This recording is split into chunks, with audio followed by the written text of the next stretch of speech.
Isa sa magtubag sa ato ang dagkong pangutana kay ang church sa Malok. Nauban ni si Lord ug ang ilang mga pangutana.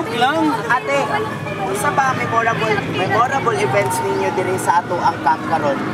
Actually, sa ko ang own experience, ang pinaka-memorable event is nakadula jud kong volleyball ug naka-points ko as inalingaw jud ko. Og for the very first time na walay import ang Malok na daog mi maski ka isa lang jud. Bala na at least amin na daog ano og wonderful experience po is ang night po gabi nga revival night. Kasi nga dili pa siya last night, the Lord is working in us.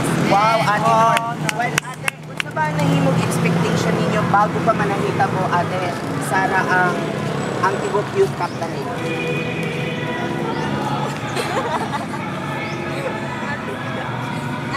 Kanang grabe gid ko anang among expectation yun. Isa sa among expectation kung mag-isgit kay tag faith factor.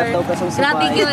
Kung faith pa lang ang imong gusto na namo nga Lord, unsa ba gyud ng faith nga kanang gusto minimo ipa-attend ani nga camp. Ang among expectation is gusto pa namo masabtan kung unsa ng faith nga meaning na nga naa sa mo ang kinabuhi.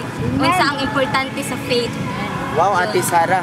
Sus, Malok pa lang daghan na kaayong pwede ma-expect. Unsa pa kaya sa uban nato mga kauban sa churches ang ilang mga pangutana. Dali, sulod pa ta.